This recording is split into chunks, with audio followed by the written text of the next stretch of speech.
आणि आता देवेंद्र फडणवीस बोलतायत, थेट जाऊया. नमस्ते. नमस्कार. ANI के साथ बात करने के लिए धन्यवाद. तो महाराष्ट्र में मतदान के लिए एक हफ्ते से कम समय है और कैंपेनिंग के लिए तो उससे भी कम समय है. आपको कितना विश्वास है कि महायुति की सरकार बनेगी? देखिए, मैं पूरे महाराष्ट्र का दौरा कर चुका हूं, लगातार घूम रहा हूं और एक बहुत पॉजिटिव फीलिंग मुझे दिखाई पड़ती है. और विशेष रूप से हमारी जो विमेन सेंट्रिक पॉलिसीज है उसके कारण महिला मतदाताओं में तो बहुत ज्यादा पॉजिटिविटी मुझे नजर आती है. पहले ये होता था कि हमारी सभाओं में 75% मेन और 25% विमेन, अभी 50% विमेन पार्टिसिपेशन सभाओं में भी दिख रहा है. तो मुझे लगता है ये जो सारी पॉजिटिविटी है इसके कारण मैं ऐसा नहीं कहूंगा, आई ऑलवेज से कि any battle is a tough battle, पर हमको एज है और हम लोग पूर्ण बहुमत से सरकार बनाएंगे. मोदी जी ने कहा कि महाराष्ट्र में कांग्रेस जो है वो ओबीसी समुदाय को बांटने की कोशिश कर रही है ताकि उनका वोट एकजुट ना हो, और अगर सरकार में आती है कांग्रेस पार्टी तो SC/ST का रिजर्वेशन भी हटा देंगी. उन्होंने आज भी, उनकी जो फाइनल रैली थी महाराष्ट्र की, वहां भी उन्होंने आज रात को यही कहा. देखिए, इसका इंडिकेशन तो राहुल जी ने अमेरिका में दे ही दिया. मुझे ऐसा लगता है कि राहुल जी की गलती हो गई कि उनको ये पता नहीं था शायद कि मीडिया हर जगह फॉलो करता है. तो अमेरिका में जाकर उन्होंने जो बयानबाजी की संविधान की और विशेष रूप से रिजर्वेशन पर, तो एक प्रकार से उनकी जो मानसिकता है वो सामने आई. दूसरा, जिस प्रकार से वो जातियों में बांटने की कोशिश कर रहे हैं, प्रधानमंत्री जी ने बहुत सही बात कही है. देखिए, महाराष्ट्र में ओबीसी में 350 जातियां हैं. ये 350 जातियां मिलकर ओबीसी समूह बनता है, तो एक प्रेशर ग्रुप है कि भाई ओबीसी का कल्याण करना है. अगर 350 जातियां अलग अलग हो जाए तो एक समूह नहीं रहेगा, इनका प्रेशर खत्म हो जाएगा. अगर हम मसलन एसटी की बात करें तो 54 अलग अलग आदिवासी समुदाय का मिलकर एसटी प्रवर्ग बनता है.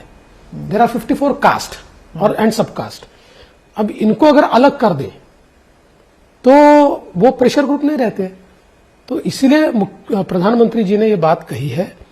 जिस प्रकार से ये भारत जोड़ो नाम का जो एक समुदाय तैयार किया है, इस समुदाय की एक्टिविटी अगर आप देखेंगे तो एनार्किस्ट लोग हैं. ये एनार्की फैलाना चाहते हैं और ये लोग भारत जोड़ो नहीं है, भारत को समाजों में बांटो और उसके बाद भारत को तोड़ो. और वो तो कहते हैं कि आप तोड़ने की राजनीति करते हैं, बांटने की राजनीति करते हैं, क्योंकि जैसे योगी जी आए थे तो उन्होंने कहा कि बटेंगे तो कटेंगे. ये इस तरह का नारा जब आप देते हैं, आपकी पार्टी देती है, तो आप काटने का काम करते हैं. देखिए, मैं तो योगी जी के नारे में कोई गलत बात नहीं देखता. इस देश का इतिहास देखिए, जब जब ये देश जातियों में बटा, प्रांतों में बटा, समुदायों में बटा, तब तक ये देश गुलाम हुआ. देश भी कटा और व्यक्ति भी कटे. इसलिए बटेंगे तो कटेंगे, ये इस देश का इतिहास रहा है. और मैं समझ नहीं पाता हूं कि अगर कोई ये कहता है कि बांटिए मत और बटिए मत, तो इस पर ऑब्जेक्शन लेने की क्या बात है? क्योंकि जब मुसलमान समाज कहता है कि हमें एकजुट होना चाहिए तो उनको एंटी नेशनल का दर्जा दिया जाता है, उनको सेपरेटिस्ट कहा जाता है कि आप एक गुट बना रहे हैं, आप you are not integrating with the rest of the country. लेकिन जब हिंदू समुदाय कहता है तो उसे नेशनलिज्म का दर्जा दिया जाता है. देखिए, सवाल ये है कि आप अगर किसी पर्पस के लिए एक आ रहे हैं, आप एकजुट हो रहे हैं, बहुत अच्छी बात है. लेकिन लोकसभा में हमने क्या देखा? लोकसभा में हमने देखा वोट जिहाद. लोकसभा में उनके धर्मस्थलों से बैनर लगाए गए, महाविकास आघाड़ी को वोट नहीं दिया तो अल्लाह के साथ बेईमानी है, ऐसे वोट लगाए, ऐसे बैनर लगाए गए. मैं तो तमाम सेक्युलरवादी जो अपने आप को मानते हैं उनको पूछता हूं, ये कौन सा सेक्युलरिज्म है? कस्में दिलाई गई लोगों को, और पर्पस क्या है? डिफीट मोदी. पर आपकी पार्टी भी कहते जो राम को लेके आए हम उन्हें ले आएंगे. तो गाना है. और क्या, देखिए, राम को लाए हैं हम उनको लाएंगे, ये कहने में कोई गलत नहीं. लेकिन इस प्रकार की बात करना, कई हमारी पार्टी ने मंदिरों में लोगों को जमा करके भगवान की कसम खाइए कि बीजेपी को वोट देंगे, नहीं देंगे तो राम के साथ बेईमानी होगी, ऐसा तो नहीं कहा, ऐसा तो कहीं नहीं हुआ। और सबसे बड़ी बात यह है कि आज देखिए जिस प्रकार की परिस्थिति लोकसभा के बाद तैयार हुई, अब जो डर हमको था ये वापिस महाविकास आघाड़ी तलवे चाटने का की राजनीति कर रही है। मैं एक उदाहरण आपको कहना चाहता हूं। किसके तलवे चाट रही है? मुस्लिम उलेमाओं के, क्योंकि मैं उदाहरण आपको बताना चाहता हूं। अभी उलेमा काउंसिल ने उनको समर्थन घोषित किया, 17 मांगे उन्होंने रखी थी। इन्होंने बकायदा पत्र दिया है कि ये 17 मांगे हम मंजूर करते हैं। मुझे उसमें आपत्ति नहीं है अगर कोई मांगे रखता है, कोई मंजूर। मांगे कौन सी है? मैं एक मांग आपको बताता हूं। उसमें से एक मांग उसमें से है 2012 से 2024 तक महाराष्ट्र में जो दंगे हुए, उन दंगों में जिन मुस्लिम समुदाय के लोगों पर केसेस हुई है वो सारी केसेस खारिज की जाएगी, वापस ले ली जाएगी। अब मैं सवाल पूछना चाहता हूं कि ये कौन सी राजनीति चल रही है? ये अगर इसके खिलाफ इस प्रकार से दंगइयों को साथ में लेकर कोई पार्टी लड़ना चाहती है और हम बटे रहे तो कटेंगे। तो आपने जब कहा कि जैसे ये मांग है, इसको लीगली लड़ सकते हैं ना। आपने धर्म युद्ध कहा कि अब इसको वोट जिहाद के का अगर सामना करना पड़ेगा तो धर्म युद्ध करना पड़ेगा। तो ये धर्म युद्ध जो है वो बांटने की धर्म युद्ध की संकल्पना हमारे यहाँ क्या है? धर्म युद्ध की संकल्पना यह है कि यतो धर्मा ततो जया। ये धर्म युद्ध है हमारे यहाँ।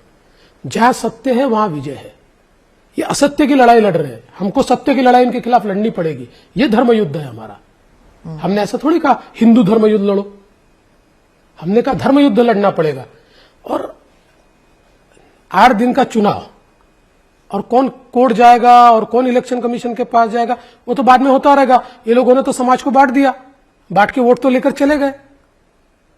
तो इसलिए देखिए, हम चुनाव जब लड़ते हैं तो ये लड़ाई है।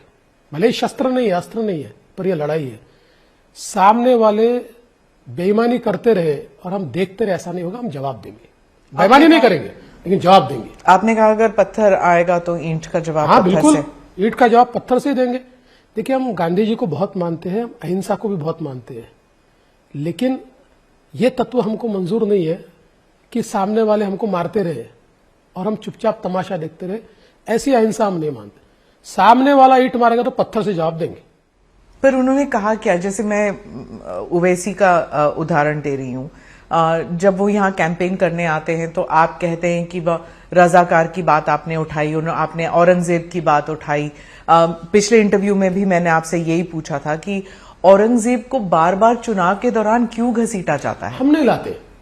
ओवैसी की सभा में भाषण होता है और वो कहते हैं संभाजीनगर नाम कैसे दे दिया, संभाजी का क्या संबंध है।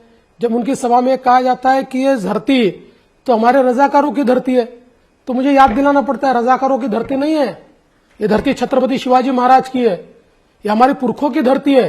रजाकारों ने तो इसके ऊपर कब्जा किया था और हमारे जो पुरखे या हमारी उस समय की जो पीढ़ियां है उनके ऊपर अत्याचार किए थे, अनाचार किए थे, दुराचार किए थे उनके साथ। ये याद दिलाना पड़ता है। देखिए, कोई अगर इस प्रकार की बात करेगा, अरे भाई छत्रपति संभाजी महाराज ने जो बलिदान दिया इतिहास में सब जानते हैं, हम क्यों छुपाना चाहते हैं? छत्रपति शिवाजी महाराज को दिनों दिनों तक, हफ्तों हफ्तों तक औरंगजेब ने तड़पा तड़पा कर मारा। वो कहते थे आप धर्म बदलो, छत्रपति संभाजी महाराज ने धर्म बदलना कबूल नहीं किया, वो शहीद हो गए। ये संभाजीनगर है। आप आकर अगर कहोगे कि हम संभाजीनगर को वापस औरंगाबाद बनाएंगे, कैसे बनाओगे? वो कहते हैं कि उनका बयान है कि वो कहते हैं कि हमारे पूर्वज जो है हमने जिहाद किया अंग्रेजों के खिलाफ और आपके पूर्वज जो है उन्होंने लव लेटर लिखे अंग्रेजों को। देखिए, पूर्वजों तक मत जाइए, उनको बता दीजिए अगर जाएंगे तो उनको शर्मिंदगी ही महसूस करनी पड़ेगी। और उन्होंने कोई लड़ाई नहीं लड़ी, उन्होंने खुद के लिए लड़ाई लड़ी है, देश के लिए नहीं लड़ी। देश को बांटने वाले लोग हैं। देखिए, मैं उनको कोई सर्टिफिकेट भी नहीं दे रहा, उनके खिलाफ भी नहीं बोल रहा हूं, लेकिन अगर इतिहास में जाएंगे ना तो शर्मिंदगी महसूस करेंगे। वो तो ये भी कह रहे हैं कि महाविकास अघाड़ी के लोग भी कह रहे हैं, सिर्फ ओवैसी नहीं, वो भी कह रहे हैं कि अयोध्या तक हार गए, धर्मयुद्ध की क्या बात कर रहे हैं आप? देखिए, एक चुनाव के हारने और जीतने से फैसला थोड़ी होता है। अयोध्या एक इलेक्शन की सीट है, कभी हारेंगे कभी जीतेंगे, कई बार जीते कई बार हारे, इससे क्या फर्क पड़ता है? मतलब इसका यह होता है क्या कि अयोध्या में हम हारे तो अयोध्या के लोगों को राम मंदिर नहीं चाहिए, ऐसा इसका अर्थ निकलता है? भारत के लोगों को राम मंदिर नहीं चाहिए, इसका ऐसा अर्थ निकलता है? नहीं। आप आज भी पूछ लीजिए। क्योंकि राजनीति और धर्म को अलग रखना चाहते हैं लोग, लेकिन जो नेता हैं वो उसको जोड़ते जाते हैं, चाहे कास्ट हो चाहे रिलीजन हो। महाराष्ट्र में ये नहीं होता था, लेकिन महाराष्ट्र के इस चुनाव में जाति और धर्म को लेकर कोई भी गुरेज नहीं कर रहा। इतने बयान रोज रोज निकल रहे हैं।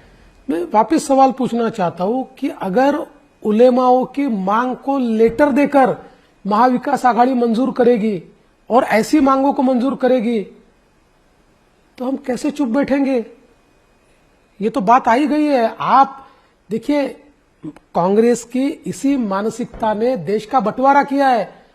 अगर 1920 में कांग्रेस ये मंजूर नहीं करती कि वंदे मातरम नहीं गाया जाएगा या आधा ही गाया जाएगा, ये तो बंटवारे का बीज वहां से उन्होंने रोपित कर दिया। जिस समय उन्होंने ये कह दिया, जो वंदे मातरम देश के शहीदों ने, जो देश के क्रांतिकारियों ने जिस वंदे मातरम को राष्ट्रगान कहा, जो वंदे मातरम किसी मजहब का नहीं था, जो भी व्यक्ति, और अरे भाई अशफाक उल्लाह भी वंदे मातरम बोलते थे, लेकिन हमारे देश के अंदर कुछ नेताओं ने केवल अपने स्वार्थ के लिए ये मांग की और कांग्रेस ने उस मांग को मंजूर कर दिया और कह दिया कि नहीं वंदे मातरम गाएंगे। आज प्रधानमंत्री ने अपने स्पीच के दौरान कहा कि महाविकास अघाड़ी के एक नेता हैं, वो राहुल गांधी से, उन्होंने कहा शहजादे राहुल गांधी से कह के तो बताएं कि क्या वो हिंदू हृदय सम्राट बाल ठाकरे कहेंगे कि नहीं।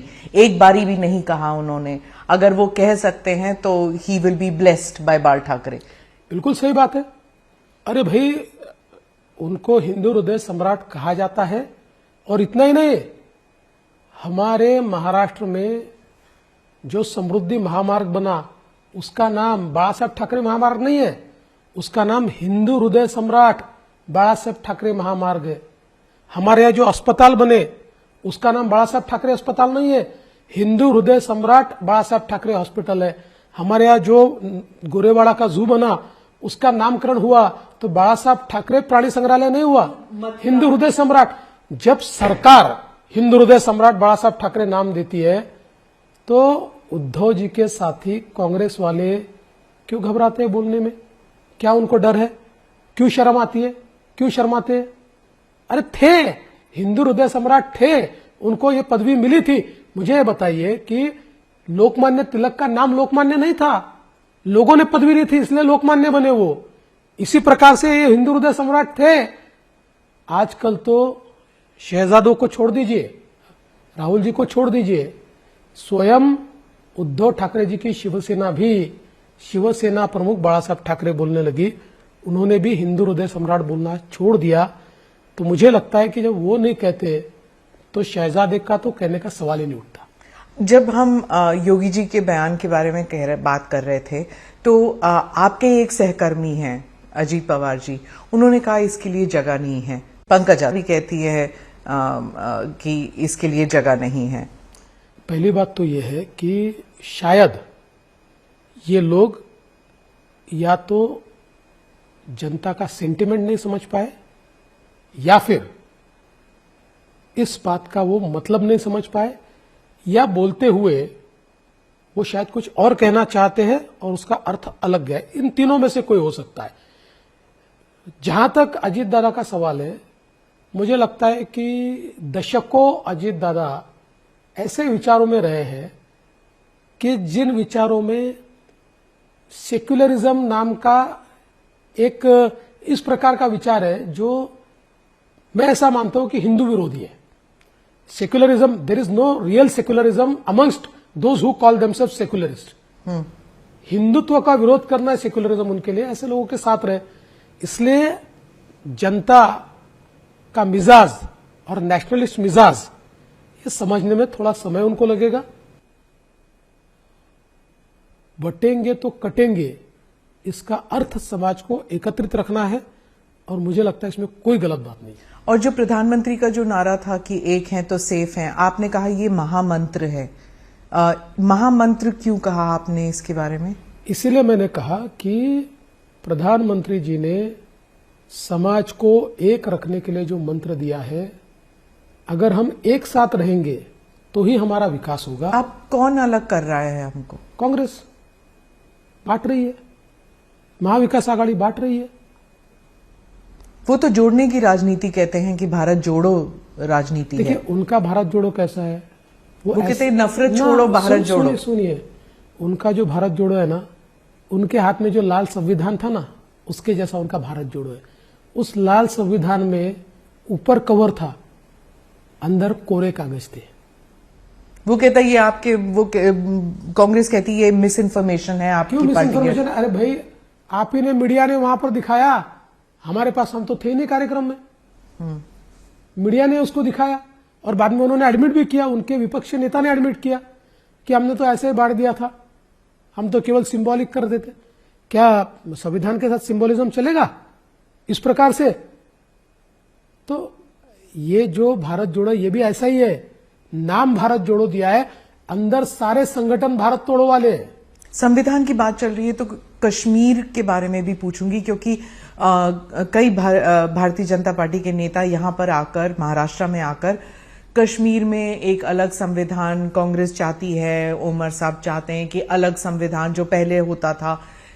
कश्मीर का मसला महाराष्ट्र में कैसे उठ रहा है और क्या मतदान करते वक्त क्या महाराष्ट्र के लोगों के विचार में कश्मीर उठेगा कभी? क्यों नहीं उठेगा? अरे ये मराठाओं की भूमि है। जिन मराठाओं ने अटक से लेकर कटक तक भारत को एक किया था, ये छत्रपति शिवाजी महाराज की भूमि है। ये संकुचित विचारों वाली भूमि नहीं है। ये भूमि से जो वीर निकले, उन वीरों ने जो हमारे ऊपर आक्रमणकारी थे, जो मुगल थे, उनको परास्त करते हुए अफगानिस्तान तक खदेड़ दिया था। तो कश्मीर की तो बात यहां होगी। और अगर मैं देशभक्त हूं तो मैं इतना संकुचित विचार कैसे रखूं कि कश्मीर का कुछ भी हो जाए मुझे चलेगा, मेरे महाराष्ट्र का क्या है? ऐसा नहीं हो सकता है। हम देशभक्त लोग हैं और ये कश्मीर जो है ये हमारी अस्मिता का विषय है। कश्मीर कोई केवल विषय मात्र नहीं है, इससे भारत की अस्मिता जुड़ी हुई है।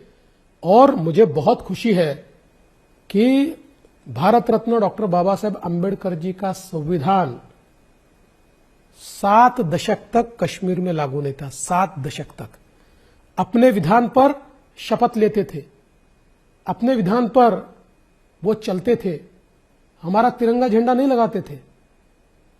लेकिन 370 के हटने के बाद लाल चौक पर जब एक बहुत बड़ा तिरंगा मैं देखता हूं तो मुझे बहुत खुशी होती है, मेरा दिल गदगद होता है।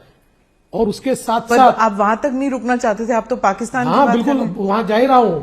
उसके साथ साथ ओमर अब्दुल्ला को भी 7 दशकों बाद पहली बार मुख्यमंत्री के रूप में भारत के संविधान की शपथ लेनी पड़ती है। इससे बड़ी खुशी की बात क्या है? ये सबसे खुशी की बात है। और हां, हमारा तो सपना है, कांग्रेस ने देश को तोड़ा, एक दिन अखंड भारत बनाएंगे। भारत का तिरंगा ये पाकिस्तान पर भी एक दिन लहराएगा। क्या इससे महाराष्ट्र पॉलिटिक्स में कोई फर्क पड़ेगा? आप जो कहते देखिए, हैं हर चीज पॉलिटिक्स के लिए थोड़ी होती है। कुछ चीजें कन्विक्शन की होती है, कुछ हमारे मूल्य होते हैं। अरे पॉलिटिक्स गया खड्डे में। देखो, कश्मीर के ऊपर अगर कोई कहे कि आप कश्मीर की बात करोगे तो आपको वोट नहीं देंगे, तो उसका वोट नहीं चाहिए हमें। हम नहीं लेंगे उसका वोट। हम कश्मीर की बात करेंगे और उस बात पर जो वोट हमको देना चाहते हैं वो हमको वोट दे। देवेंद्र जी, झारखंड में घुसपैठियों का इशू उठा है। वहां कांग्रेस में के गुलाम मीर ने कहा है कि जो गैस सिलेंडर बांटे जाएंगे उसमें घुसपैठियों को भी दे सकते हैं। क्या ये मुद्दा अब महाराष्ट्र में भी बात उठेगी घुसपैठियों की? देखिए, महाराष्ट्र में घुसपैठियों की बात यहां तक सीमित है कि हमने बीच में एक मुहिम यहां पर शुरू की तो बड़े पैमाने पर बांग्लादेशी घुसपैठी हमको मिले। अभी तो मुहिम बंद है चुनाव के कारण, और कुछ प्रमाण में रोहिंग्यास भी मिल गए। तो देखिए, हमारी ये मुहिम आगे भी चलती रहेगी। मुंबई में घुसे हुए एक एक बांग्लादेशी को हम ढूंढ कर निकालेंगे, रोहिंग्या को ढूंढ कर निकालेंगे और उनको उनके देश में वापस भेज देंगे। अभी प्रधानमंत्री की रैली में जब वो बात कर रहे थे तो कैंडिडेट सब साइड में थे, आप भी थे, लेकिन वहां पर महायुति के जो कैंडिडेट्स थे, जीशान सिद्दीकी, सना मलिक, ये दो एनसीपी के थे, अजीत पवार भी नहीं थे वहां पर, तो आपकी महायुति थोड़ी बिखरी हुई सी नजर आ रही है। देखिए, अजीत पवार जी ने यह कहा था कि मैं नहीं आ पाऊंगा, और हम लोगों ने भी यह तय किया था। प्रधानमंत्री जी की पहली सभा में मैं था, उसमें अजीत दादा और सीएम नहीं थे। दूसरी सभा में सीएम थे, उसमें मैं नहीं था, अजीत पवार जी भी नहीं थे। पूना की सभा में अजीत पवार जी थे, उसमें मैं नहीं था, सीएम साहब भी नहीं थे। तो हम लोगों ने सभाएं बांट ली थी प्रचार की दृष्टि से, और पीएम साहब का भी ये कहना होता है कि सारे लोग एक जगह रहोगे तो प्रचार कैसे करोगे। इसलिए मैं नहीं मानता कि इसमें कोई अलग बात है। हाँ, अभी अगर कोई नहीं आया है तो उसका जवाब मैं तो नहीं दे पाऊंगा, वही लोग दे पाएंगे। पर आपके सहकर्मी हैं, वो आपके साथ होना चाहिए था ना। अब वो क्यों नहीं आए ये तो वही बताएंगे।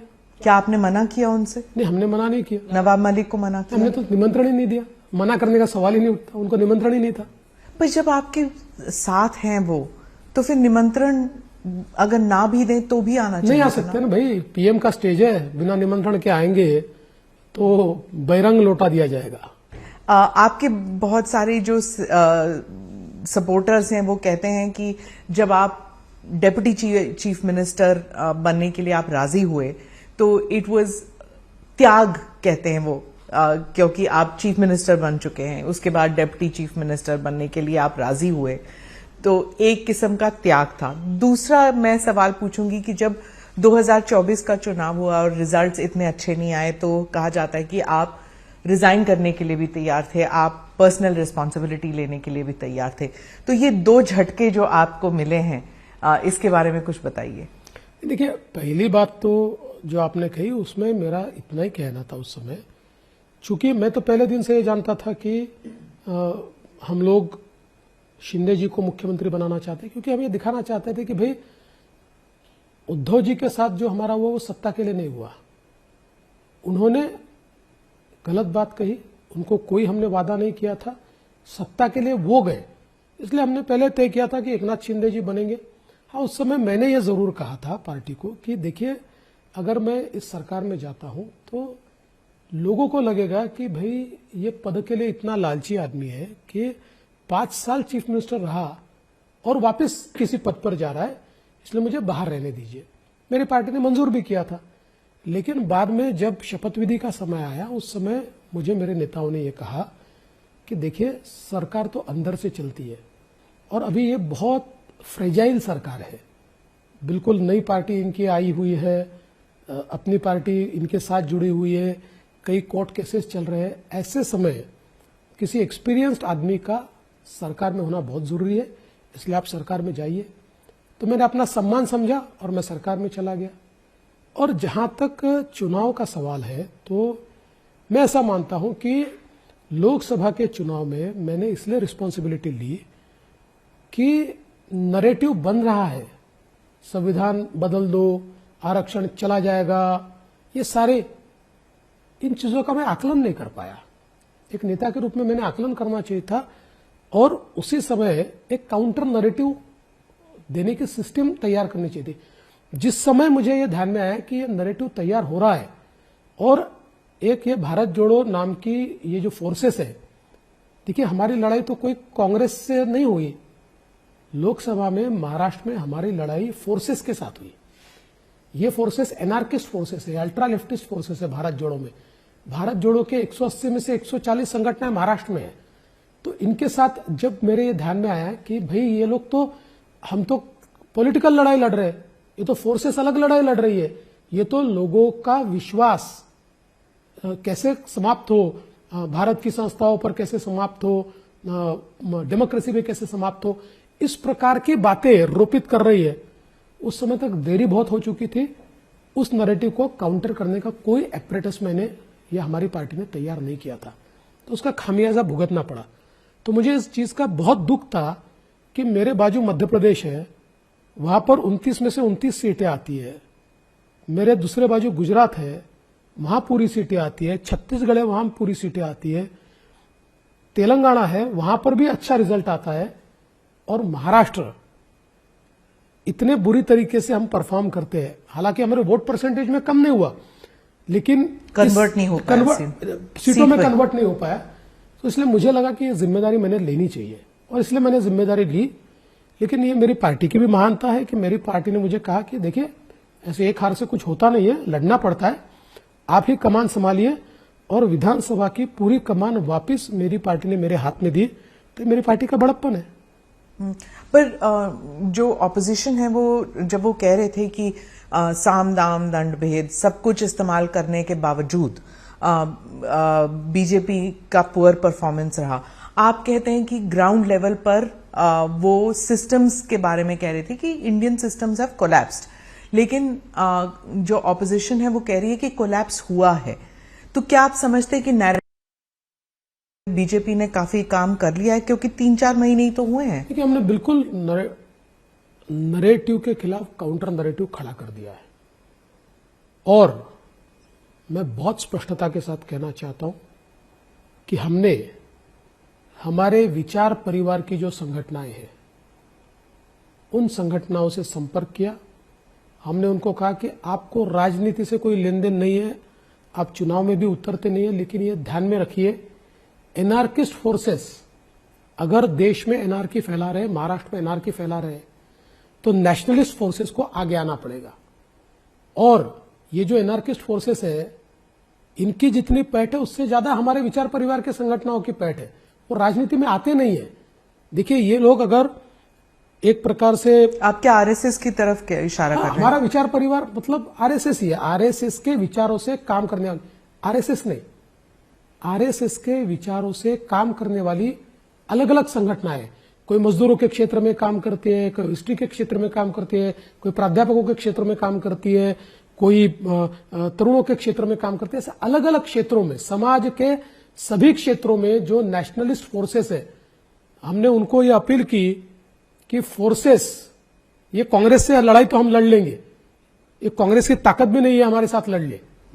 ये तो कांग्रेस ने फोर्सेस को सामने किया है, और पॉलिटिकल पार्टी फोर्सेस के साथ लड़ाई नहीं कर सकती है, क्योंकि फोर्सेस का कोई एक प्रकार से चेहरा नहीं होता है। इसलिए हमने उनको कहा, और मैं ऐसा मानता हूं, नेशनलिस्ट फोर्सेस जो है वो हमारे साथ है, और सारे क्षेत्रों में इन फोर्सेस के कारण एनार्किस्ट फोर्सेस का जो नैरेटिव है वो समाप्त हो गया, खत्म हो गया। अब वो नैरेटिव नहीं रहा। देवेंद्र जी, आपने नेबरिंग स्टेट्स के बारे में जिक्र किया, चाहे गुजरात हो, मध्य प्रदेश हो। अब उद्धव ठाकरे ने बयान दिया है कि जो सारे बिजनेसेस हैं वो महाराष्ट्र से गुजरात की तरफ जा रहे हैं, और एक बर्लिन वॉल खड़ा हो गया है महाराष्ट्र और गुजरात के बीच। देखिए, मुझे ऐसा लगता है कि कभी कभी मुझे मतलब ये प्रश्न होता है कि इतना झूठ बोलने का कॉन्फिडेंस कहां से आता है इन लोगों में। नहीं, वो कह रहे थे गडकरी जी जो है रोड नहीं बना रहे, मुंबई गोवा वाला रोड। बात सुन लीजिए, 2014 से 19 में मुख्यमंत्री था। 14 से 19 निवेश में, एफडीआई में महाराष्ट्र नंबर 1 था। 2019 में मुख्यमंत्री उद्धव जी बने। 2020 में 20-21 में नंबर 1 रहा, 20 में नंबर 1 हुआ कर्नाटका, महाराष्ट्र गया चौथे नंबर पर। फिर 2021 में पहले नंबर पर आया गुजरात, महाराष्ट्र गया चौथे नंबर पर। और जैसे ही हमारी सरकार आई, नई सरकार, वापस महाराष्ट्र नंबर 1 हुआ। 22 में भी, 23 में भी, और 24 में यह स्थिति है कि 24 में अभी जो आरबीआई ने रिपोर्ट जाहिर किया है, देश में जो निवेश आया उसका 52% निवेश ये महाराष्ट्र में आया है। कोई मुकाबला ही नहीं है गुजरात का, कोई मुकाबला नहीं कर्नाटक का। 52% किसे कहते हैं? पूरा देश है 48% में, और 52% में महाराष्ट्र है। मैं तो ये कहता हूं, गुजरात कितना फॉर्चुनेट है उनको एडवर्टीजमेंट करने की जरूरत ही नहीं है। उनके लिए महाविकास आघाड़ी एडवर्टीजमेंट करती है, रोज कहते हैं गुजरात जा रहा है, गुजरात जा रहा है। हमारे यहाँ जो निवेशक आने वाला है उसको भी लगता होगा कि अरे महाराष्ट्र में कुछ गड़बड़ है, गुजरात जाना चाहिए। ये तो गुजरात के एम्बेसडर बन गए। शरद पवार जी, उद्धव ठाकरे जी, नाना पटोले जी, गुजरात का जितना गुणगान ये करते हैं ना, उतना गुणगान कोई नहीं करता है। राहुल गांधी ने अभी हाल ही में एक स्पीच में कहा कि इंडस्ट्रीज जो सब गुजरात जा रही हैं उसकी वजह से महाराष्ट्र के जो युवा हैं, खासकर ट्राइबल युवा वगैरह, वो बंधुआ मजदूर बन के बाकी राज्यों में जाना पड़ेगा उन्हें। मैं राहुल गांधी को पूछना चाहता हूं, राहुल जी, कर्नाटक में आपकी सरकार है, अरे वहां देखिए ना कितना निवेश आ रहा है। गया ना उसका नंबर नीचे। हमारी सरकार थी तब तक ऊपर था, अब नीचे चला गया। आपकी एक तो परफॉर्मिंग गवर्नमेंट दिखाइए, not a single performing government. आज ही हिमाचल प्रदेश की उनकी सरकार ने नियम निकाल दिया, 10,000 रुपए से ज्यादा पेमेंट करना है तो परमिशन लेनी पड़ेगी। ये उनकी अवस्था है। और सबसे बड़ी बात तो ये है, महाराष्ट्र में कर्नाटक के विज्ञापन छाप रहे। महाराष्ट्र के नेता उनके इतने फेल है कि उनका फोटो भी नहीं छाप सकते वो। कांग्रेस के एडवर्टीजमेंट में महाराष्ट्र के नेताओं का न फोटो है न जिक्र है। कर्नाटक के और तेलंगाना के एडवर्टीजमेंट यहां छाप रहे। अरे भाई, कर्नाटक और तेलंगाना के एडवर्टीजमेंट छाप के महाराष्ट्र के बच्चों को कोई नौकरी मिलने वाली है? आप उनको तेलंगाना में देने वाले हो या कर्नाटक में देने वाले हो? राहुल गांधी बेसिर पैर बातें करते, उनकी पार्टी में उनको कोई गंभीरता से नहीं लेता। आप भी मत लीजिए, छोड़ दीजिए। कांग्रेस जो है वो रूरल एरियाज में, महाराष्ट्र में रूरल एरियाज में ज्यादा जा रही है और कुछ न्यूज़पेपर आर्टिकल्स में भी आ रहा है कि महायुति को एक अर्बन सेंट्रिक पार्टी यूनिट माना जा रहा है और महाविकास आघाड़ी जो है वो कंसंट्रेट कर रही है रूरल एरिया में, क्योंकि फार्म डिस्ट्रेस है, रूरल डिस्ट्रेस है, फार्मर सुइसाइड्स है। सोयाबीन को ले लीजिए या फिर प्याज के फार्मर्स को ले लीजिए, पेस्टिसाइड्स की जो है वो उसकी कमी हो रही है। तो महाविकास आघाड़ी उस पर कंसंट्रेट कर रही है। देखिए, महाविकास आघाड़ी लगातार ये नैरेटिव तैयार करने का प्रयास कर रही है, लेकिन क्यों नहीं तैयार हो पा रहा? ये बात सही है कि पिछले खरीफ में कॉटन यानी कपास और सोयाबीन, इसकी मार्केट प्राइस एमएसपी से नीचे गई। हमने निर्णय किया कि हम लोग भावांतर योजना लाएंगे, उनको मदद करेंगे। अनफॉर्चुनेटली लोकसभा का चुनाव आया और इसलिए हम पैसा डिसबर्स नहीं कर पाए। जैसे ही लोकसभा का चुनाव समाप्त हुआ, हमने 4,000 करोड़ रुपया कॉटन और सोयाबीन के किसानों को प्राइस डिफरेंस के पे कर दिए। आज किसान ट्रैक रिकॉर्ड हमारा देख रहा है और हमने घोषणा की है कि अगले 5 साल तक हमारी प्राइस डिफरेंस की भावांतर की योजना चलेगी। जिस साल इंटरनेशनल कंडीशंस के कारण कॉटन और सोयाबीन के रेट्स एमएसपी से नीचे जाएंगे, जो डिफरेंस होगा वो राज्य की सरकार सीधे खातों में देगी। किसानों के खातों में चला गया। दूसरा, हमने किसानों को बिजली का बिल माफ कर दिया। आज अगर आप किसानों का बिल देखेंगे तो उन्होंने कितनी बिजली खपत की, उसके लिए कितना बिल उनके लिए रेज हुआ, उसमें से सरकार ने कितना भर दिया, ये पूरा विवरण उनके पास जाता है और उनसे वसूली 000 है। तो किसान इस बात से बहुत खुश है कि बिजली का बिल उनको नहीं भरना पड़ रहा है। और साथ साथ महाराष्ट्र पहला राज्य है जिस राज्य ने अभी अपनी अलग सेपरेट खेती के लिए बिजली डिस्ट्रीब्यूशन कंपनी, किसानों के लिए बिजली डिस्ट्रीब्यूशन कंपनी तैयार की। 14,000 मेगावाट के प्रोजेक्ट्स हमने शुरू किए हैं। सोलर में 2,000 मेगावाट के पूरे हुए, 18 महीने में ये पूरे हो जाएंगे और इसके बाद हम 365 दिन हमारे किसानों को 24 घंटे बिजली दे पाएंगे। हालांकि किसान 12 घंटे मांगता है और दिन में मांगता है, वो पूरी 12 घंटे दिन की बिजली हम उनको दे पाएंगे। और ये जो हमने निर्णय लिया है, इसका हमको फायदा ये हुआ, 8 रुपए में बिजली हमको मिलती थी, ₹1.25 किसान से लेते थे, बाकी सब्सिडी देनी पड़ती थी। अब हमको 3 रुपए में बिजली पड़ेगी। तो हमारे 15,000 करोड़ रुपए बचेंगे। तो वो तो जीएसटी, एग्रीकल्चर प्रोडक्ट से जीएसटी हटाने की बात मांग भी कर रहे हैं फार्मर्स। देखिए, एग्रीकल्चर प्रोडक्ट्स पे जीएसटी नहीं है, जीएसटी प्रोड्यूस के ऊपर नहीं है उसके ऊपर। जीएसटी कहाँ है? तो जीएसटी खादों पर जीएसटी है, लेकिन उसके साथ साथ केंद्र की सरकार उस पर कितनी सब्सिडी देती है? जितनी जीएसटी है उससे 10 गुना तो सब्सिडी केंद्र सरकार देती है। लेकिन महाराष्ट्र में हमने निर्णय किया कि किसानों को और फायदा देने के लिए एसजीएसटी जो खादों पर लगता है वो हम उनको वापस करने वाले। जब आप फ्री इलेक्ट्रिसिटी, जब आप लड़की बहन, जब आप प्राइसिंग के बारे में बात करते हैं तो यू आर डूइंग गुड, लेकिन जब कांग्रेस करती है तो उन्हें रेवड़ी कहा जाता है, ऐसे क्यों? नहीं, देखिए, हमने जो काम किया, हमने हमारे बजट में रहकर काम किया है। और हमने, जैसे मैंने मसलन आपको बताया कि केवल हमने बिजली मुफ्त नहीं कर दी, हमने उसके ऊपर वर्किंग करके हमने 14,000 मेगावाट की सौर ऊर्जा तैयार की है। हमको मुफ्त की बिजली देने के लिए 14,000 करोड़ रुपए लगता है साल में, और जो पैसा हम सौर ऊर्जा के कारण बचा रहे वो 15,000 करोड़ है। तो हमने good politics and good economics, ये दोनों चीजों को साथ में लाया। और विशेष रूप से प्रधानमंत्री जी हमेशा कहते हैं कि विमेन लेड डेवलपमेंट और विमेन लेड सोशल रिफॉर्म्स कीजिए, महिलाओं को केंद्र बिंदु मानकर कीजिए। तो लाड़की बहन योजना इसी प्रकार से महिलाओं को अधिकारिता देने का हमारा प्रयास है। मुझे ऐसा लगता है कि इसमें कोई बुरी बात नहीं है। मैम, आपने महिलाओं का जिक्र किया तो एक अनप्लेजेंट चीज के बारे में बात करना चाहूंगी, महिलाओं के ऊपर ही है। कन्हैया ने कुछ आपत्तिजनक स्टेटमेंट की थी। उन्होंने कहा कि जब आप धर्म युद्ध की बात करते हैं तो आपकी धर्म पत्नी रील्स बनाती हैं, तो आपको लगता है कि एक पर्सनालिटी पॉलिटिक्स कुछ ज्यादा ही हो गया? देखिए, मुझे इसका आश्चर्य नहीं लगता, क्योंकि पिछले 5 सालों से मैंने और मेरी पत्नी ने झेला है। 5 सालों से देखिए, ये मेरे खिलाफ कुछ नहीं निकाल पाए, सारी मेरे खिलाफ एजेंसियां लगा दी, मेरे बाल से लेकर नखून तक इन्होंने मेरी सारी तफ्तीश कर ली, लेकिन मेरे खिलाफ इनको कुछ नहीं मिला। जब कुछ नहीं मिला तो उन्होंने मुझ पर पर्सनल अटैक चालू किए।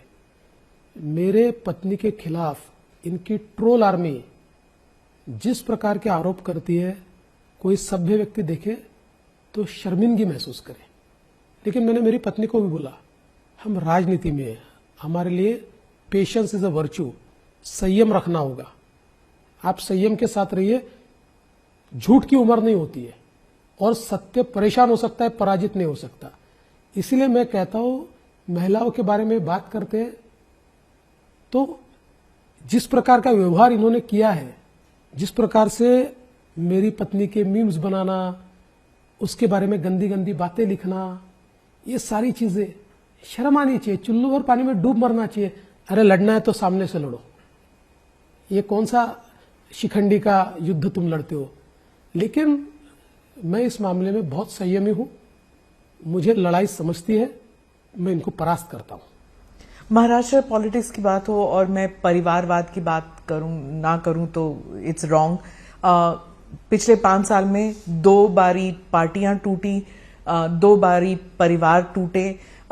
इसका असर इस इलेक्शन में कैसे पड़ने वाला है? देखिए, मुझे लगता नहीं है कि इस बात का अभी कोई असर रहेगा।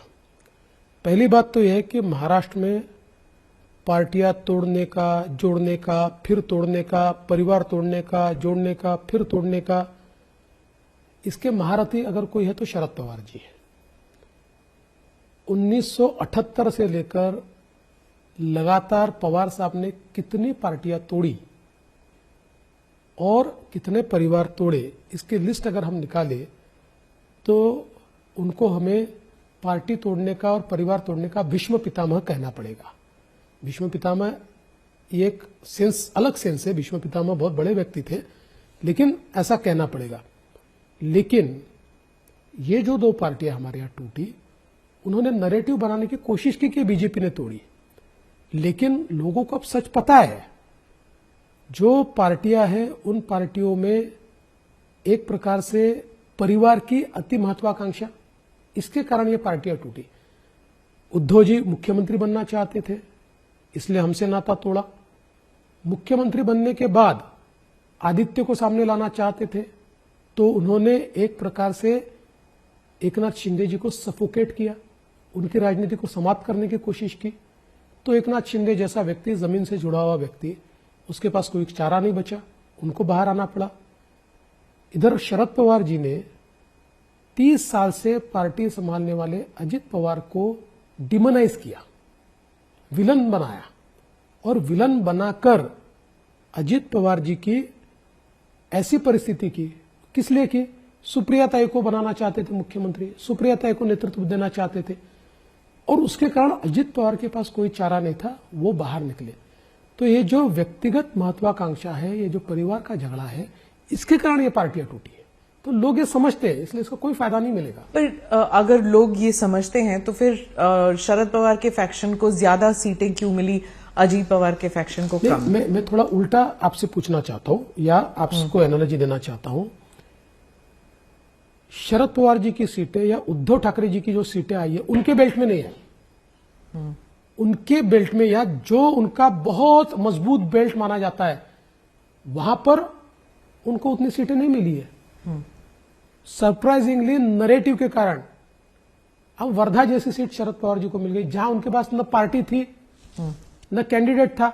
एन वक्त पर कांग्रेस का कैंडिडेट बोरो किया, लेकिन चूंकि विदर्भ में 33% दलित आदिवासी है और संविधान बदलेगा का नरेटिव कैच कर गया, तो उनकी सीट जीत गई। ऐसी सीटें उनकी जीती है। लेकिन अजित पवार जी अभी भी तस्वीर लगाते हैं शरद पवार जी का। सुप्रीम कोर्ट तक ने फटकार दिया उनको कि आप अपना आइडेंटिटी बनाइए, बार बार शरद पवार के फोटो क्यों लगा रहे हैं, वीडियो क्यों दिखा रहे हैं? शरद पवार जी की फोटो लगाना अजित पवार जी ने बहुत पहले बंद कर दिया। हाईकोर्ट ने इतना ही उनको कहा कि चूंकि सिंबल की केस चल रही है, तो हमने आपको मेंशन किया था कि on every poster below your symbol there should be a line that the symbol case is sub judice. वो आप नहीं डाल रहे, इसके लिए उनको फटकारा।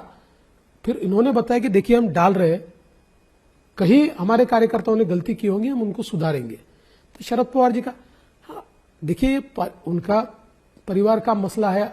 ये हो सकता है कि अभी भी अजित पवार जी को मन में शरद पवार जी के लिए बहुत अच्छी भावना हो सकती है, इसमें गलत क्या अगर होगी तो? इस बार भी ऐसे चल रहा है कि वो कैंडिडेट लगा रहे हैं, उनका नेफ्यू लड़ रहा है, उनके पोते लड़ रहे हैं, ये सब हो रहा है, अभी भी हो रहा है। हाँ, तो आप मुझे बताइए, अब आपने बहुत सही बात कही, अब परिवार तोड़ने वाले कौन है? अब शरद पवार जी ने कई जगह पर एनसीपी के जो उम्मीदवार है उनके खिलाफ उनके परिवार के लोगों को ही खड़ा किया। अब जो धर्मराव बाबा अत्राम है, एनसीपी के मिनिस्टर, उनके खिलाफ उनकी बेटी को लड़ा दिया। ऐसा कई जगह रिश्तेदारों को, परिवार को ही पावर। क्या होता है ना कि यहां जो इकोसिस्टम है, उस इकोसिस्टम में अगर अपनी महत्वाकांक्षा से भी कोई परिवार टूटता है तो ठिकरा हम पर फोड़ा जाता है।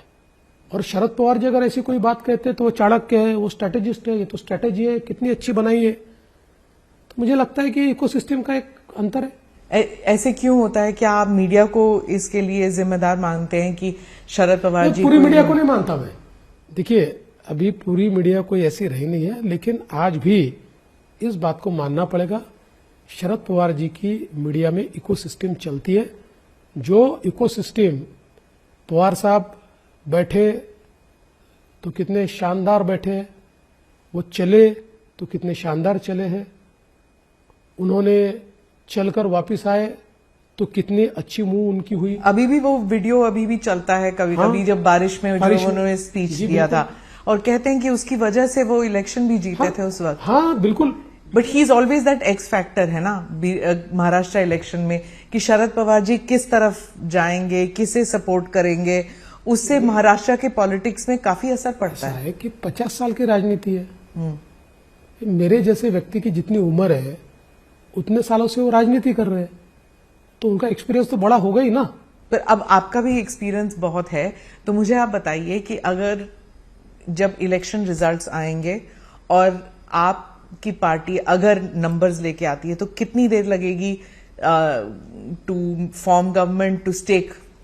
देखिए, मुझे ऐसा कोई डेट है, कोई प्लान है? कोई प्लान भी नहीं, कोई डेट भी नहीं है। यह तय हुआ है कि जैसे ही रिजल्ट आएगा, वी आर वेरी श्योर कि हमारी सरकार बनेगी। ये तीन पार्टी एक साथ? हाँ जी। तो हमने तय किया है कि रिजल्ट्स के बाद तीनों पार्टियां एक साथ बैठेगी। जो शिवसेना है उसके राष्ट्रीय अध्यक्ष एकनाथ शिंदे जी है, एनसीपी के राष्ट्रीय अध्यक्ष अजित पवार जी है, और हमारी पार्टी में हमारा पार्लियामेंट्री बोर्ड ये राष्ट्रीय अध्यक्ष जी को ऑथराइज करता है। तो ये तीनों मिलकर बैठेंगे और तय करेंगे कि किसको मुख्यमंत्री करना है, कौन बनेगा, कौन से दिन बनाना है। अभी तय नहीं हुआ? मैं तो इस प्रोसेस में नहीं हूं। कैसे हो सकता है कि आप प्रोसेस में नहीं है कि मुख्यमंत्री? मेरी पार्टी में रीजनल नेता हूं। ये सब राष्ट्रीय अध्यक्षों का खेल है। मैं थोड़े राष्ट्रीय अध्यक्ष हूं, मैं तो रीजनल आदमी हूं। मैं तो यहां लीड कर रहा हूं। तो ये पहले से बना नहीं है फॉर्मेट की कौन बनेंगे? नहीं, वो बना होता तो बता देते, बना ही नहीं है। नहीं, बता देते तो बताते नहीं है ना आपकी पार्टी में, कभी नहीं आना। तय होता, अगर तय करते। देखिए, स्ट्रैटेजी दोनों प्रकार की होती है, कभी तय करके जाते हैं, कभी बिना तय किए। क्या उद्धव ठाकरे के लिए दरवाजा हमेशा के लिए बंद हो चुका है? देखिए, निश्चित ही बंद हो गया है और जरूरत भी नहीं पड़ने वाली है। ऐसा है, मैं आजकल बहुत संभल के बात करता हूं, क्योंकि 2019 के चुनाव ने मुझे सिखाया है कि राजनीति में कुछ भी हो सकता है। लेकिन बावजूद उसके मैं ये कह रहा हूं कि अब आवश्यकता नहीं पड़ेगी।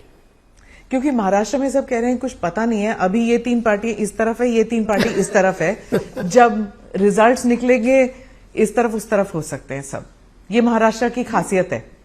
खासियत तो ऐसी नहीं है, लेकिन हाँ, जरूर ये पिछले 5 सालों में हुआ है और इसलिए उसी के मद्देनजर लोग कहते हैं। लेकिन मेरा अपना मानना है, मेरा अपना आकलन है कि लोग इस बार डिसाइसिव मैंडेट देंगे महायुति के लिए। और आप बताने के लिए तैयार नहीं है कि कौन बनेंगे?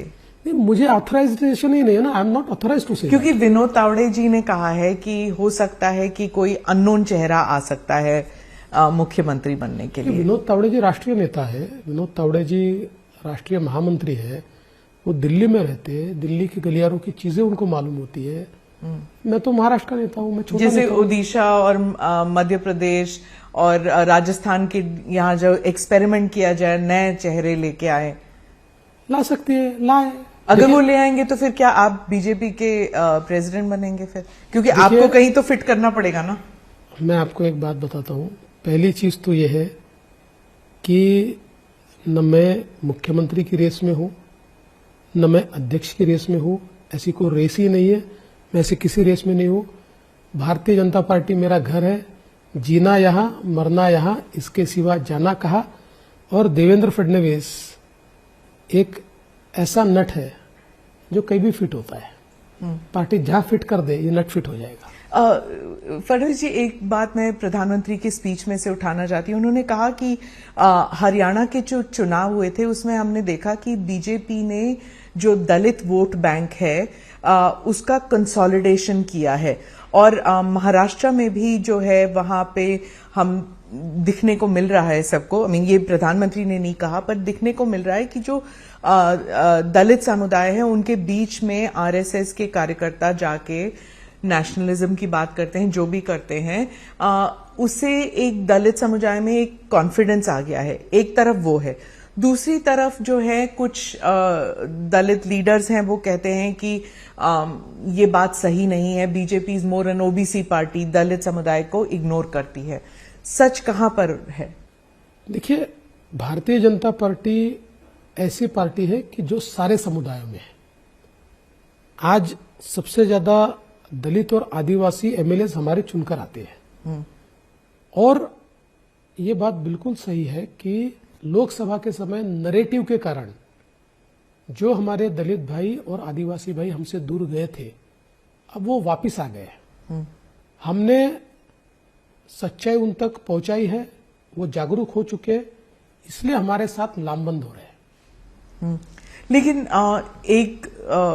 एक बात ये भी उठी थी, जैसे मनोज जारंगे ने कहा था कि मराठा हेटर कहा था आपको, और एक कोट है उनका, मैं आपको सुनाती हूं। उन्होंने कहा, chief minister had promised to provide us reservation, we had hopes on him, I told I'm told 6 crore Marathas that the chief minister will help us realize our dream, but Fadnavis did not let that happen. इसके बारे में क्या कहेंगे आप? मतलब Maratha versus ब्राह्मण, दलित versus OBC, cast factor आ ही गया ना? मैं दो चीजें आपको बताना चाहता हूं। पहले, लोकसभा के चुनाव में एमवीए को 43.6% वोट मिले, हमको उनको 43.9% वोट मिले, हमको 43.6% वोट मिले, यानी 0.3% का फर्क था। अब अगर महाराष्ट्र के मराठा हमको वोट नहीं दे तो हम 43.6% पर पहुंच पाएंगे? जहां तक मनोज जरांगे पाटिल इनका सवाल है, मैंने उनको ये कहा था कि आप जो मांग कर रहे हैं कि मराठाओं को ओबीसी में रिजर्वेशन दिया जाए, अरे भाई 1980 से मराठा रिजर्वेशन की मांग चल रही थी। पहला मराठा रिजर्वेशन मैंने दिया। मैं जब तक सीएम था हाईकोर्ट में टिका, सुप्रीम कोर्ट में टिका, हाईकोर्ट ने तो हमारे साइड से निर्णय दिया। एमवीए की सरकार में चला गया, नई सरकार आई तो हमने वापस दे दिया।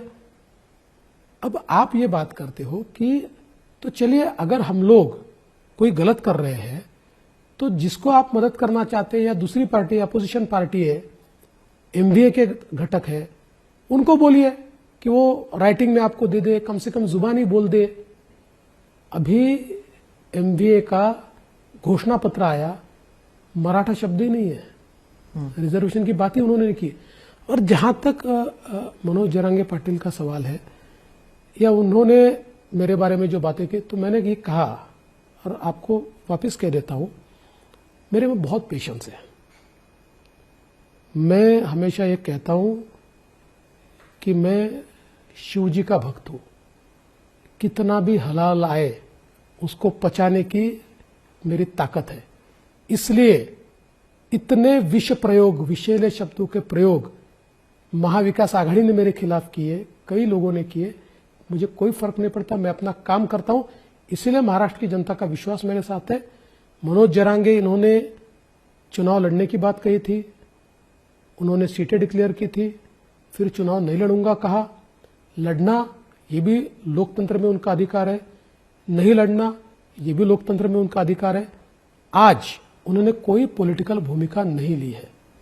वो जब तक पॉलिटिकल भूमिका नहीं लेंगे तब तक मैं इस मसले में कुछ नहीं बोलूंगा। वो अगर पॉलिटिकल भूमिका लेंगे तो फिर मैं उचित जवाब दूंगा। आप पेशेंस की बात करते हैं तो राज ठाकरे ने भी ये कहा है कि देवेंद्र फडणवीस जो हैं वो ही उनमें ही काबिलियत है महाराष्ट्र को लीड करने के लिए। देखिए, राज ठाकरे हमारे मित्र भी हैं और आइडियोलॉजिकली जब से उन्होंने हिंदुत्व स्वीकारा है तो हमारे करीब आए हैं। और लोकसभा के चुनाव में बिना किसी शर्त के उन्होंने मोदी जी को एक प्रकार से एंडोर्स किया। अब विधानसभा के चुनाव में भले ही उनकी और हमारी आइडियोलॉजी सेम हो, लेकिन उनको उनकी पार्टी चलानी है, इसलिए उन्होंने कैंडिडेट्स खड़े किए। हमारे खिलाफ 70 कैंडिडेट्स लड़ा रहे हैं वो। हाँ। 70 कैंडिडेट हमारे खिलाफ है, 100 से ज्यादा कैंडिडेट उन्होंने खड़े किए। वो उनकी पार्टी का काम कर रहे हैं, हम अपनी पार्टी का काम कर रहे हैं। पर क्यों वो महायुति में क्यों नहीं है? नहीं, क्योंकि महायुति में स्पेस नहीं है। हम 3 पार्टियां हैं, 3 पार्टियों में ही सीटों का बंटवारा करते करते हम लोगों को काफी समय लगा। चौथी पार्टी की स्पेस नहीं है और उनको उनकी पार्टी चलानी है, वो चला रहे। हाँ, जहां तक उनकी शुभकामनाओं का सवाल है तो मैं ऐसा मानता हूं कि निश्चित रूप से मैं उनका धन्यवाद दूंगा कि उन्होंने कोई अच्छी बात मेरे बारे में कही, लेकिन साथ में ये भी कहूंगा कि वो जो कह रहे हैं ये बात सही नहीं है। सही बात यही है कि हमारे 3 नेता मिलकर ही तय करेंगे कौन मुख्यमंत्री होगा। सीटों के बारे में जब बात करी थी तो उन्होंने भी परिवार की पॉलिटिक्स के बारे में, उन्होंने एक दूसरे के बारे में काफी कुछ कहा है। तो आदित्य ठाकरे ने कहा है कि उनके वो कभी वापस नहीं आ सकते, उनके बीच कभी समझौता नहीं हो सकता। आदित्य ठाकरे अब कहते हैं कि शिंदे जो हैं he is a puppet in the hands of Adani and industrialist. क्या को लेकर कोई is there a difference of opinion in the Mahayuti, और क्या धारावी प्रोजेक्ट जो है उसके बारे में रीथिंक होगा? देखिए, ये लगातार शिवसेना की पॉलिसी रही है कि सत्ता के बाहर रहो तो अपोज करो, सत्ता में आओ तो उसी चीज को एंडोर्स करो। जो महाराष्ट्र में सबसे बड़ी रिफाइनरी आने वाली थी, उस रिफाइनरी को विरोध करके कैंसिल करवाया और फिर मुख्यमंत्री बने तो लेटर भेजा कि हमारे यहाँ रिफाइनरी कीजिए। ये जो धारावी का प्रोजेक्ट है, धारावी के प्रोजेक्ट में मैंने रेलवे की लैंड लाई, इसका सारी चीजें की, इसका टेंडर निकाला, मैंने टेंडर अलॉट किया। उस समय अडानी जी तो नहीं थे। उस टेंडर को कैंसिल करके नए टेंडर की सारी कंडीशंस उद्धव जी ने तैयार की, उनकी कैबिनेट ने मंजूर की। इसमें से कोई कंडीशन हमारे सरकार ने नहीं मंजूर की है। टेंडर डॉक्यूमेंट, टेंडर कंडीशन उन्होंने मंजूर की, उस कंडीशन के आधार पर यह टेंडर निकला। इसमें सक्सेसफुल बिडर अडानी बने तो अडानी को गया। लेकिन यह प्रोजेक्ट अडानी कंपनी को नहीं मिला है, ये डीआरपी को मिला है। जिस डीआरपी में हमारी हिस्सेदारी है, Maharashtra government is a stakeholder in DRP and everything is being executed by the DRP. Adani को दे दिया, अडानी को दे दिया। एक तो ये सबसे गलत है। दूसरा, इन्होंने जो टेंडर कंडीशन रखी थी उसमें एक ही चेंज हमने किया, इनके टेंडर कंडीशन में टीडीआर पर कोई कैप नहीं था। कोई भी सक्सेसफुल बिडर मुंबई का टीडीआर किंग और मोनोपोलाई तैयार कर सकता था। हम लोगों ने कहा नहीं चलेगी मोनोपोली, हमने उस पर कैप लगा दी और टीडीआर की मोनोपोली समाप्त कर दी। तो जब आप टेंडर कंडीशन तैयार करते हो तो बहुत अच्छा है, आपकी कैबिनेट मंजूरी देती है तो बहुत अच्छा है। टेंडर आपके ही समय निकला, हमारे समय तो सबमिशन हुआ, बहुत सक्सेसफुल बिडर हुए। और मैं दावे के साथ कहता हूं कि उनके समय भी अगर ये टेंडर में अडानी सक्सेसफुल बिडर होते तो किसी दूसरे को देते क्या? क्या अडानी के साथ उनकी मीटिंगें नहीं हुई? शरद पवार जी कहते हैं कि वो मीटिंग में जाते थे, उनसे मिलते थे, सभी इंडस्ट्रियलिस्ट से मिलते हैं। नहीं, शर्म क्या है? देखिए, सवाल यह है कि अगर अडानी आप क्या इन्वेस्ट करते हैं तो आपके जॉब्स क्रिएट हो रहे हैं, तो आपने उनको क्यों? आप अनड्यू फेवर मत कीजिए। किसी भी इंडस्ट्रियलिस्ट को अनड्यू फेवर करना है गलत है। हम इंडस्ट्री वालों से मिलेंगे नहीं, ये कौन सी बात है? और अभी तो शिवसेना के संजय राउत ने कह दिया कि सारे व्यापारी चोर है। अरे भाई, आपका जीडीपी जिनके माध्यम से आता है, जो आपके लिए जॉब्स क्रिएट कर रहे हैं, उनको चोर कह देते हो और पीछे से उनसे ही मिलते हो। ये कौन सी राजनीति है? अंत में सिर्फ यही पूछूंगी, 288 सीट्स में से कितने सीट्स आप कहते हैं? मेजॉरिटी।